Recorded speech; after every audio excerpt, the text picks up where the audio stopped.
Right BRS MLA పాడి కౌశిక్ రెడ్డి మీడియాతో మాట్లాడుతున్నారు. ఇప్పుడు లైవ్ చూద్దాం. పార్టీ కార్యకర్తల మీద ఎందుకు సిఐడి నోటీస్ ఇచ్చిండు? వాళ్ళకి ఏం సంబంధం? నా సతీమణి శాలిని రెడ్డి గారికి ఎందుకు సిఐడికి పిలిచారు? ఏం సంబంధం? అంటే కేవలం ఇలా కౌశిక్ రెడ్డి గారు, కేవలం కౌశిక్ రెడ్డి అనే వ్యక్తి ఇలా ప్రజల పక్షాన నిలబడి ఇలా 6 గ్యారెంటీలు ఏమైనాయి అని గట్టిగా అడుగుతున్నా అని, ఇలా తాతలకి అవ్వలకి ఇస్తాన 4000 పెన్షన్ ఏమైందని గట్టిగా అడుగుతున్నా అని, ఇలా వికలాంగులకి 6000 రూపాయల పెన్షన్ ఎందుకు ఇస్తలేరని గట్టిగా అడుగుతున్నా అని, ఇలా తులం బంగారం ఎందుకు ఇస్తలేరని గట్టిగా అడుగుతున్నా అని, ఇలా 1,67,00,000 మంది ఆడబిడ్డలకి 2,500 రూపాయలు ఎందుకు ఇస్తలేవని గట్టిగా అడుగుతున్నా అని, కేసీఆర్ కిట్లు ఎందుకు బంద్ చేసినామని గట్టిగా అడుగుతున్నా అని, న్యూట్రిషన్ కిట్ ఎందుకు ఇస్తలేవని గట్టిగా అడుగుతున్నా అని, ఇవాళ దళితులకి దళిత బంధువు ఎందుకు ఇస్తలేరు అని గట్టిగా అడుగుతున్నా అని, ఇలా మా హుజరాబాద్లో డంపింగ్ యార్డ్ని ఎందుకు క్యాన్సిల్ చేస్తారని గట్టిగా అడుగుతున్నా అని, ఇలా సర్వము ఇలా రైతులకి రైతు బంధువు ఎందుకు 15,000 రూపాయలు ఇస్తలేవని గట్టిగా అడుగుతున్నా అని, ఇలా 500 రూపాయలు బోనస్ ఎందుకు ఇస్తలేవని గట్టిగా అడుగుతున్నా అని, ఇవన్నీ కూడా గట్టిగా అడుగుతూ ఉన్నాడు, గట్టిగా నిలదీస్తూ ఉన్నాడు. ఎట్టు పరిస్థితుల్లో కౌశిక్ రెడ్డిని ఇబ్బంది పెట్టియాలి. ఇలా నేను అనని మాటలు అన్నట్టు మొన్న అసెంబ్లీలో కూడా చూసింది. నేను అసలు ఒక్క మాట కూడా అనలే, నేను అనలే. అసలు అసెంబ్లీలో మొన్న జరిగిన ఇష్యూ ఏంటిది? పొంగులేటి శ్రీనివాసరెడ్డి గారి స్కామ్.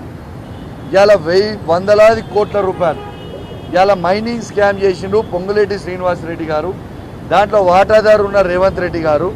దీని మీద విచారణ జరుపుర్రి, దీని మీద హౌస్ కమిటీ వేయమని మేము డిమాండ్ చేస్తుంటే,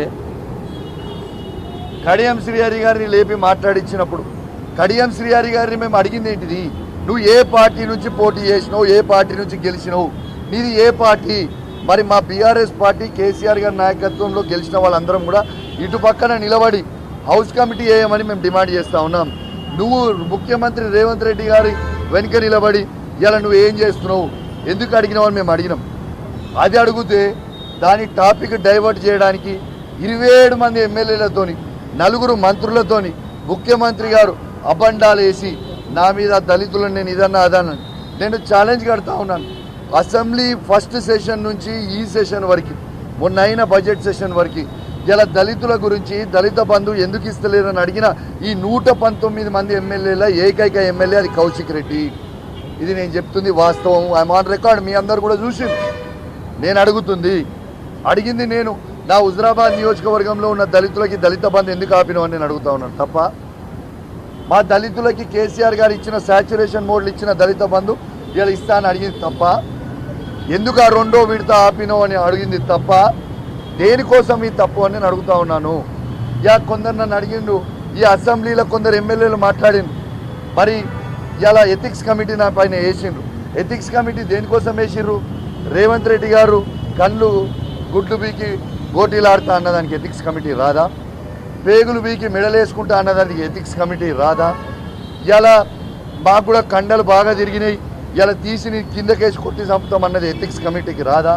కొందరు ఎమ్మెల్యేలు కత్తులతో కోలాటమాడి నీ గడికి ఉరేస్తామన్నారు, ఇలా అది ఎథిక్స్ కమిటీకి రాదా?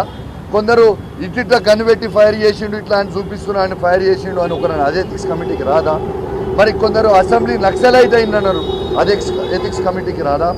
ఎస్, బరాబర్ చెప్తున్నా, ఈ ప్రజల పక్షాన నిలబడడానికి అసెంబ్లీ నక్సలైట్ బరాబర్ అవుతా.